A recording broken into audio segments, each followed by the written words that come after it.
नमस्कार बंधुगण, जय जगन्नाथ। आपण जानिछन्ते कि श्री जगन्नाथଙ୍କ आखि एते बड़ बड़ काहेकि? प्रभुଙ୍କ हाथ और पाद असंपूर्ण काहेकि? तांकु पतित पावन बोली काहेकि कुहा जाए? एवं प्रतिवर्ष रथयात्रा से मंदिर बाहर को काहेकि आसंती? एगुड़िक केवल प्रश्न नुहे, बरं श्री जगन्नाथ संस्कृति सह जड़ित एमिति किछि रहस्य जहा विषय रे अनेक लोक संपूर्ण जानी नाहंती।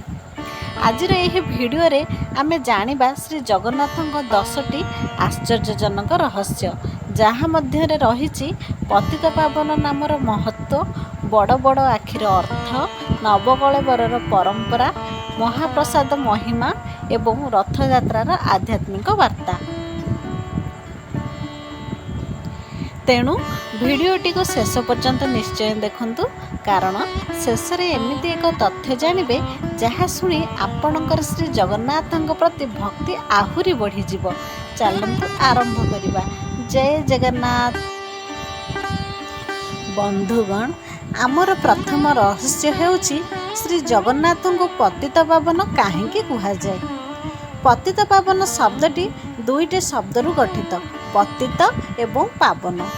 पतितर अर्थ हेउछि दुखी, असहाय किंबा समाजर अवहेलित व्यक्ति। पावनर अर्थ हेउछि पवित्र करुथिबा।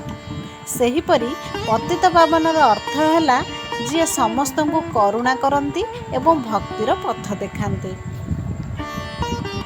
भक्त मानक विश्वास अनुसार श्री जगन्नाथ केबे मध्य जाति, धर्म, भाषा किंबा धन संपत्ति देखि काहाको विचार करंती नाही। से समस्त भक्तଙ୍କୁ समान दृष्टि देखती। एही भावनार प्रतीक भावरे श्रीमंदिरर सिंहद्वार रे पतित पावन जगन्नाथଙ୍କ विग्रह स्थापित होईछि। परंपरा अनुसार जो भक्त माने कौनसी कारणरू मंदिर भीतर को प्रवेश करि पारंती नाही, सेमाने सेठारु प्रभुଙ୍କ दर्शन करी आशीर्वाद लाभ करंती बोली विश्वास करा जाए। यह आमको गोटे बड़ शिक्षा दिए, भगवान पाखे सबुठारु बड़ परिचय हेउछि आमर भक्ति और भल मन। एही कारणरू कोटि कोटि भक्त आज मध्य प्रेमर सह तांकु पतित पावन बोली डाकंती। एबे आसंतु जानिबा द्वितीय रहस्य, श्री जगन्नाथଙ୍କ आखि एते बड़ बड़ काहेकि?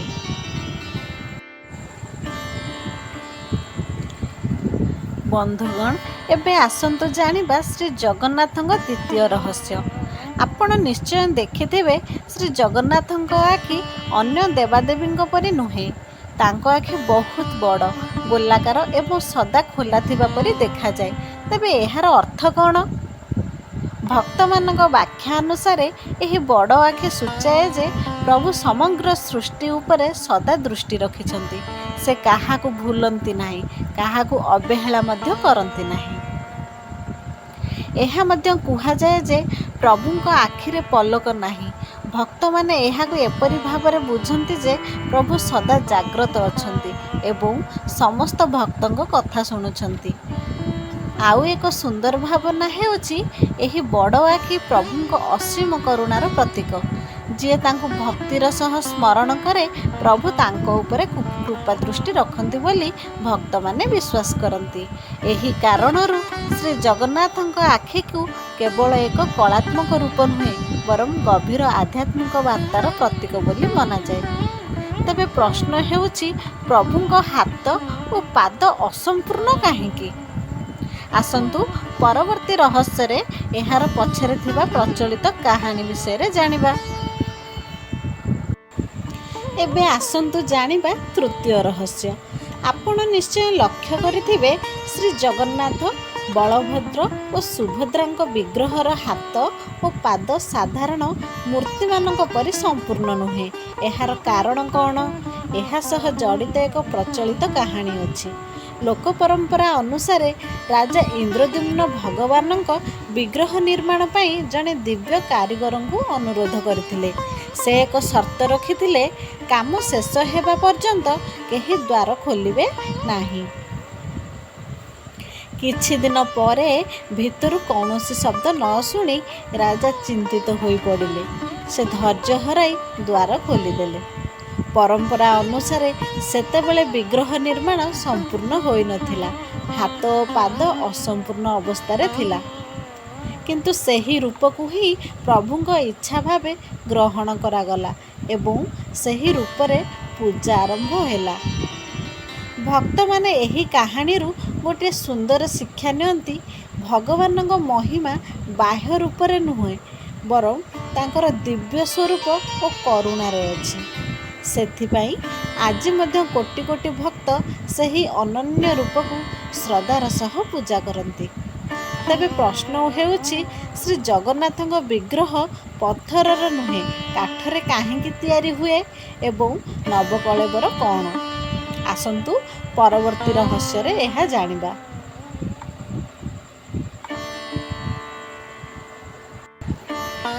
ବନ୍ଧୁଗଣ, ଏବେ ଆସନ୍ତୁ ଜାଣିବା ଶ୍ରୀ ଜଗନ୍ନାଥଙ୍କ ଚତୁର୍ଥ ଆଶ୍ଚର୍ଯ୍ୟଜନକ ରହସ୍ୟ, ନବକଳେବର। ଆପଣ ଜାଣିଛନ୍ତି କି ଶ୍ରୀ ଜଗନ୍ନାଥ, ବଳଭଦ୍ର, ସୁଭଦ୍ରା ଏବଂ ସୁଦର୍ଶନଙ୍କ ବିଗ୍ରହ ପଥରର ନୁହେଁ, ପବିତ୍ର ନିମ କାଠରେ ନିର୍ମିତ। ଏହି କାରଣରୁ ନିର୍ଦ୍ଦିଷ୍ଟ ସମୟରେ ନୂଆ ଦାରୁରେ ନୂଆ ବିଗ୍ରହ ନିର୍ମାଣ କରାଯାଏ।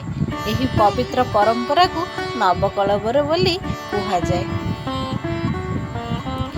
ନବକଳେବର ପ୍ରତିବର୍ଷ ହୁଏ ନାହିଁ। ଓଡ଼ିଆ ପଞ୍ଜିକାର ନିର୍ଦ୍ଦିଷ୍ଟ ଗଣନା ଅନୁସାରେ ଯେତେବେଳେ ଅଧିକ ଆଷାଢ଼ ପଡ଼େ, ସେହି ବର୍ଷ ଏହି ମହାପବିତ୍ର ଉତ୍ସବ ପାଳନ କରାଯାଏ। ଏହାର ପୂର୍ବରୁ ବନଯାଗା ଯାତ୍ରା ହୁଏ। ସେବାୟତମାନେ ଶାସ୍ତ୍ରରେ ବର୍ଣ୍ଣିତ ବିଶେଷ ଲକ୍ଷଣ ଥିବା ପବିତ୍ର ନିମଗଛ ଖୋଜନ୍ତି। ସେହି ପବିତ୍ର କାଠକୁ ଦାରୁ ବୋଲି କୁହାଯାଏ। ତାପରେ ଗୁପ୍ତନୀତି ଅନୁସାରେ ନୂଆ ବିଗ୍ରହ ନିର୍ମାଣ ହୁଏ। ଭକ୍ତମାନଙ୍କ ବିଶ୍ୱାସ ଅନୁସାରେ ପୁରୁଣା ବିଗ୍ରହରୁ ଏକ ପବିତ୍ର ତତ୍ତ୍ୱକୁ ନୂଆ ବିଗ୍ରହରେ ସ୍ଥାନାନ୍ତର କରାଯାଏ। ଏହି ନୀତିକୁ ଅତ୍ୟନ୍ତ ଗୁପ୍ତ ଏବଂ ପବିତ୍ର ବୋଲି ମନାଯାଏ। ନବକଳେବର ଆମକୁ ଏକ ଗଭୀର ଶିକ୍ଷା ଦିଏ। ଶରୀରର ବଦଳିପାରେ, କିନ୍ତୁ ଆତ୍ମା ଚିରନ୍ତନ। ଏହି ଭାବନା ଭାରତୀୟ ଆଧ୍ୟାତ୍ମିକ ପରମ୍ପରାର ଏକ ମହତ୍ତ୍ୱପୂର୍ଣ୍ଣ ବାର୍ତ୍ତା। ତେବେ ପ୍ରଶ୍ନ ହେଉଛି, ଶ୍ରୀ ଜଗନ୍ନାଥଙ୍କ ମହାପ୍ରସାଦକୁ ଏତେ ପବିତ୍ର ଏବଂ ମହିମାମୟ କାହିଁକି ମନାଯାଏ? ଆସନ୍ତୁ ପରବର୍ତ୍ତୀ ରହସ୍ୟରେ ଏହା ଜାଣିବା। ଏବେ ଆସନ୍ତୁ ଜାଣିବା ଶ୍ରୀ ଜଗନ୍ନାଥଙ୍କ ପଞ୍ଚମ ରହସ୍ୟ, ମହାପ୍ରସାଦ। ଆପଣ ନିଶ୍ଚୟ ଶୁଣିଥିବେ, ପୁରୀ ଶ୍ରୀମନ୍ଦିରର ମହାପ୍ରସାଦକୁ କେବଳ ଖାଦ୍ୟ ଭାବରେ ଦେଖାଯାଏ ନାହିଁ। ଭକ୍ତମାନଙ୍କ ପାଇଁ ଏହା ପ୍ରଭୁଙ୍କ ଆଶୀର୍ବାଦର ପ୍ରତୀକ। ପ୍ରତିଦିନ ମନ୍ଦିରର ରୋଷଘରରେ ପାରମ୍ପରିକ ପଦ୍ଧତିରେ ଅନେକ ପ୍ରକାରର ଭୋଗ ପ୍ରସ୍ତୁତ କରାଯାଏ। ଭୋଗ ଶ୍ରୀ ଜଗନ୍ନାଥଙ୍କୁ ନିବେଦନ ହେବା ପରେ ଏହାକୁ ମହାପ୍ରସାଦ ବୋଲି କୁହାଯାଏ। ମହାପ୍ରସାଦର ଆଉ ଏକ ବଡ଼ ବିଶେଷତ୍ୱ ହେଉଛି, ଏହା ସମାନତାର ବାର୍ତ୍ତା ଦିଏ। ଭକ୍ତମାନଙ୍କ ବିଶ୍ୱାସ ଅନୁସାରେ ପ୍ରଭୁଙ୍କ ପ୍ରସାଦ ସମସ୍ତଙ୍କ ପାଇଁ ସମାନ। ଧନୀ କିମ୍ବା ଗରିବ, ବଡ଼ କିମ୍ବା ଛୋଟ, ସମସ୍ତେ ଶ୍ରଦ୍ଧାର ସହ ଏହାକୁ ଗ୍ରହଣ କରନ୍ତି। ଏହା ଆମକୁ ଶିଖାଏ ଯେ ପ୍ରଭୁଙ୍କ ପାଖରେ ସମସ୍ତେ ସମାନ। ଅନେକ ଭକ୍ତ ଏହା ମଧ୍ୟ ବିଶ୍ୱାସ କରନ୍ତି ଯେ ମହାପ୍ରସାଦ ଗ୍ରହଣ କଲେ ମନରେ ଶାନ୍ତି, ଭକ୍ତି ଓ ସକାରାତ୍ମକ ଭାବନା ବଢ଼େ। ଏହା ଏକ ଧାର୍ମିକ ବିଶ୍ୱାସ, ଯାହାକୁ କୋଟି କୋଟି ଭକ୍ତ ଶ୍ରଦ୍ଧାର ସହ ଗ୍ରହଣ କରନ୍ତି। ସେଥିପାଇଁ ପୁରୀ ଯାଉଥିବା ଅଧିକାଂଶ ଭକ୍ତ ମହାପ୍ରସାଦ ଗ୍ରହଣ କରିବାକୁ ନିଜର ସୌଭାଗ୍ୟ ବୋଲି ମନେ କରନ୍ତି। ତେବେ ପ୍ରଶ୍ନ ହେଉଛି, ପ୍ରତିବର୍ଷ ରଥଯାତ୍ରାରେ ଶ୍ରୀ ଜଗନ୍ନାଥ ମନ୍ଦିରରୁ ବାହାରକୁ କାହିଁକି ଆସନ୍ତି? ଏହା ପଛରେ କ'ଣ ବାର୍ତ୍ତା ରହିଛି? ଆସନ୍ତୁ ପରବର୍ତ୍ତୀ ରହସ୍ୟରେ ଏହା ଜାଣିବା। ଏବେ ଆସନ୍ତୁ ଜାଣିବା ଷଷ୍ଠ ଆଶ୍ଚର୍ଯ୍ୟଜନକ ରହସ୍ୟ। ପ୍ରତିବର୍ଷ ଆଷାଢ଼ ମାସରେ ହେଉଥିବା ଶ୍ରୀ ଜଗନ୍ନାଥଙ୍କ ରଥଯାତ୍ରା କେବଳ ଏକ ପର୍ବ ନୁହେଁ, ବରଂ ଏହା ଭକ୍ତି, ସମାନତା ଏବଂ ପ୍ରେମର ଏକ ଅନନ୍ୟ ବାର୍ତ୍ତା। ଆପଣ କେବେ ଭାବିଛନ୍ତି କି ମହାପ୍ରଭୁ ବର୍ଷର ଅଧିକାଂଶ ସମୟ ଶ୍ରୀମନ୍ଦିରରେ ବିରାଜମାନ ରହନ୍ତି, କିନ୍ତୁ ରଥଯାତ୍ରା ଦିନ ସ୍ୱୟଂ ମନ୍ଦିରରୁ ବାହାରକୁ ଆସନ୍ତି? ଭକ୍ତମାନଙ୍କ ବିଶ୍ୱାସ ଅନୁସାରେ ରଥଯାତ୍ରା ହେଉଛି ସେହି ଅବସର ଯେତେବେଳେ ପ୍ରଭୁ ସ୍ୱୟଂ ଭକ୍ତମାନଙ୍କ ପାଖକୁ ଆସନ୍ତି। ଯେଉଁମାନେ ସବୁବେଳେ ମନ୍ଦିରକୁ ଯାଇପାରନ୍ତି ନାହିଁ ସେମାନେ ମଧ୍ୟ ଏହି ଯାତ୍ରାରେ ପ୍ରଭୁଙ୍କ ଦର୍ଶନ କରିପାରନ୍ତି ବୋଲି ବିଶ୍ୱାସ କରାଯାଏ। ରଥ ଟାଣିବା ବେଳେ ଆପଣ ଗୋଟିଏ ସୁନ୍ଦର ଦୃଶ୍ୟ ଦେଖିଥିବେ। ସେଠାରେ ଧନୀ ଗରିବ, ଛୋଟ ବଡ଼, ନାରୀ ପୁରୁଷ ସମସ୍ତେ ଏକାଠି ହୋଇ ରଥ ଟାଣନ୍ତି। ଏହା ଆମକୁ ଶିଖାଏ ଯେ ପ୍ରଭୁଙ୍କ ସମ୍ମୁଖରେ ସମସ୍ତେ ସମାନ। ରଥଯାତ୍ରାର ଆଉ ଏକ ସୁନ୍ଦର ବାର୍ତ୍ତା ହେଉଛି ଭଗବାନ କେବଳ ମନ୍ଦିରରେ ସୀମିତ ନୁହନ୍ତି, ସେ ପ୍ରତ୍ୟେକ ଭକ୍ତଙ୍କ ହୃଦୟରେ ବାସ କରନ୍ତି।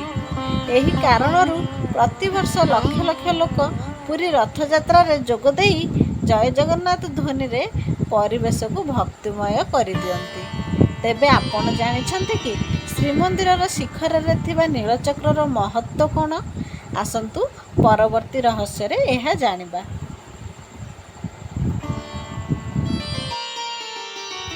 ବନ୍ଧୁଗଣ, ଏବେ ଆସନ୍ତୁ ଜାଣିବା ସପ୍ତମ ଆଶ୍ଚର୍ଯ୍ୟଜନକ ରହସ୍ୟ, ଶ୍ରୀମନ୍ଦିରର ଶିଖରରେ ଥିବା ନୀଳଚକ୍ର ବିଷୟରେ। ପୁରୀ ଶ୍ରୀମନ୍ଦିରର ସବୁଠାରୁ ଉଚ୍ଚ ସ୍ଥାନରେ ଥିବା ଏହି ନୀଳଚକ୍ର କେବଳ ଏକ ଧାତୁର ଚକ୍ର ନୁହେଁ, ଭକ୍ତମାନଙ୍କ ପାଇଁ ଏହା ଶ୍ରୀ ଜଗନ୍ନାଥଙ୍କ ଦିବ୍ୟ ଉପସ୍ଥିତିର ପ୍ରତୀକ। ପରମ୍ପରା ଅନୁସାରେ ଅନେକ ଭକ୍ତ ଦୂରରୁ ପ୍ରଥମେ ନୀଳଚକ୍ରକୁ ପ୍ରଣାମ କରନ୍ତି, ତାପରେ ମନ୍ଦିରର ଦର୍ଶନ କରିବାକୁ ଯାଆନ୍ତି। ନୀଳଚକ୍ର ଉପରେ ପ୍ରତିଦିନ ମହାପ୍ରଭୁଙ୍କ ପତିତପାବନ ବାନା ଉଡୁଥାଏ। ଏହି ବାନାକୁ ଦେଖି ଅସଂଖ୍ୟ ଭକ୍ତ ଶ୍ରଦ୍ଧାର ସହ ହାତ ଯୋଡ଼ି ପ୍ରଣାମ କରନ୍ତି। ଏହି ପରମ୍ପରା ଆମକୁ ସ୍ମରଣ କରାଏ ଯେ ଭକ୍ତି କେବଳ ମନ୍ଦିର ଭିତରେ ସୀମିତ ନୁହେଁ, ଭକ୍ତି ହେଉଛି ଆମର ମନର ଭାବ। ଭକ୍ତମାନଙ୍କ ବିଶ୍ୱାସ ଅନୁସାରେ ନୀଳଚକ୍ର ଓ ପତିତପାବନ ବାନା ଶ୍ରୀ ଜଗନ୍ନାଥଙ୍କ କୃପା ଓ ସୁରକ୍ଷାର ପ୍ରତୀକ। ଏହି କାରଣରୁ ପୁରୀ ଯାଉଥିବା ପ୍ରାୟ ପ୍ରତ୍ୟେକ ଭକ୍ତ ନୀଳଚକ୍ରକୁ ଶ୍ରଦ୍ଧାର ସହ ଦର୍ଶନ କରନ୍ତି। ତେବେ ଆପଣ ଜାଣନ୍ତି କି ଶ୍ରୀମନ୍ଦିରରେ ପ୍ରତିଦିନ ପତାକା ବଦଳାଇବାର ପରମ୍ପରା କାହିଁକି ରହିଛି? ଆସନ୍ତୁ ପରବର୍ତ୍ତୀ ରହସ୍ୟରେ ଏହା ଜାଣିବା। ଜୟ ଜଗନ୍ନାଥ। ବନ୍ଧୁଗଣ, ଏବେ ଆସନ୍ତୁ ଜାଣିବା ଅଷ୍ଟମ ଆଶ୍ଚର୍ଯ୍ୟଜନକ ରହସ୍ୟ। ଆପଣ ନିଶ୍ଚୟ ଦେଖିଥିବେ ପୁରୀ ଶ୍ରୀମନ୍ଦିରର ଶିଖରରେ ପ୍ରତିଦିନ ଏକ ନୂଆ ପତାକା ବନ୍ଧାଯାଏ। ଏହା କେବଳ ଏକ ପରମ୍ପରା ନୁହେଁ, ବରଂ ଶ୍ରୀ ଜଗନ୍ନାଥଙ୍କ ପ୍ରତି ଅଗାଧ ଭକ୍ତି ଓ ସେବାର ପ୍ରତୀକ। ପ୍ରତିଦିନ ସେବାୟତମାନେ ଶ୍ରୀମନ୍ଦିରର ଉଚ୍ଚ ଶିଖରକୁ ଚଢ଼ି ନୂଆ ପତାକା ବାନ୍ଧନ୍ତି। ଏହି ସେବା ବହୁ ବର୍ଷ ଧରି ପରମ୍ପରା ଅନୁସାରେ ଚାଲି ଆସୁଛି। ଭକ୍ତମାନଙ୍କ ବିଶ୍ୱାସ ଅନୁସାରେ ଏହି ପତାକା ପ୍ରଭୁଙ୍କ ଉପସ୍ଥିତି ଓ କୃପାର ପ୍ରତୀକ। ଦୂରରୁ ମଧ୍ୟ ଭକ୍ତମାନେ ଏହି ପତାକାକୁ ଦେଖି ହାତ ଯୋଡ଼ି ପ୍ରଣାମ କରନ୍ତି। ଏହି ପରମ୍ପରା ଆମକୁ ଶିଖାଏ ଯେ ଭକ୍ତି କେବଳ ମନରେ ନୁହେଁ, ସେବାରେ ମଧ୍ୟ ପ୍ରକାଶ ପାଏ। ତେବେ ଆପଣ ଜାଣନ୍ତି କି ଶ୍ରୀ ଜଗନ୍ନାଥଙ୍କୁ ଜଗତର ନାଥ କାହିଁକି କୁହାଯାଏ? ଆସନ୍ତୁ ପରବର୍ତ୍ତୀ ରହସ୍ୟରେ ଜାଣିବା।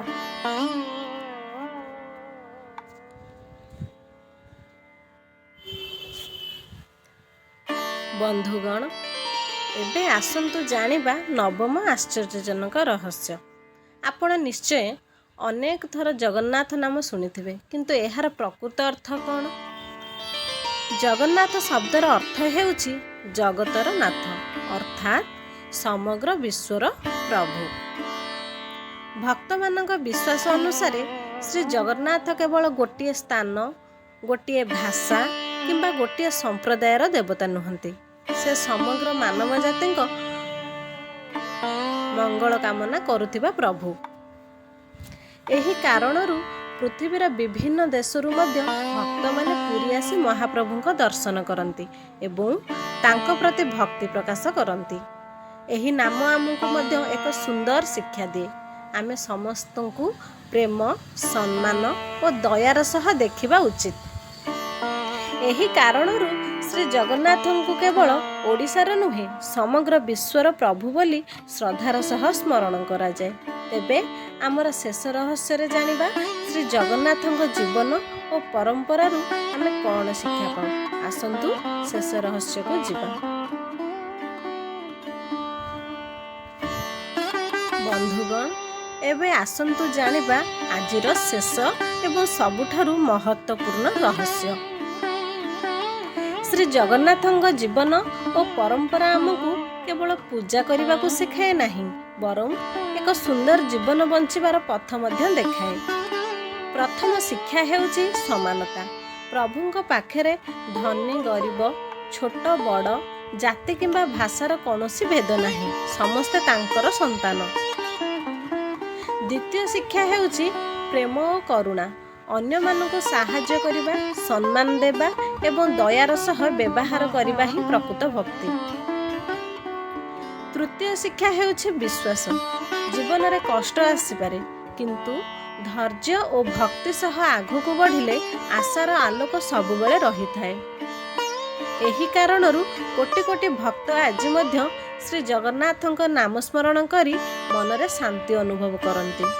ବନ୍ଧୁଗଣ, ଆଜି ଆମେ ଶ୍ରୀ ଜଗନ୍ନାଥଙ୍କ 10ଟି ଆଶ୍ଚର୍ଯ୍ୟଜନକ ରହସ୍ୟ ବିଷୟରେ ଜାଣିଲୁ। ଆଶା କରୁଛି ଏହି ଭିଡ଼ିଓ ଆପଣଙ୍କୁ ଭଲ ଲାଗିଥିବ। ଯଦି ଭିଡ଼ିଓଟି ଭଲ ଲାଗିଥାଏ ତେବେ ଦୟାକରି ଏହାକୁ ଲାଇକ୍ କରନ୍ତୁ, ନିଜ ପରିବାର ଓ ବନ୍ଧୁମାନଙ୍କ ସହ ସେୟାର କରନ୍ତୁ ଏବଂ ଏଭଳି ଭକ୍ତିମୟ ଭିଡ଼ିଓ ପାଇଁ ଆମ ଚ୍ୟାନେଲକୁ ସବସ୍କ୍ରାଇବ୍ କରି ବେଲ୍ ଆଇକନ୍ ଦବାଇ ଦିଅନ୍ତୁ। ମହାପ୍ରଭୁ ଶ୍ରୀ ଜଗନ୍ନାଥଙ୍କ କୃପା ଆପଣ ଏବଂ ଆପଣଙ୍କ ପରିବାର ଉପରେ ସଦାସର୍ବଦା ରହୁଛି। ନମସ୍କାର। ଜୟ ଜଗନ୍ନାଥ।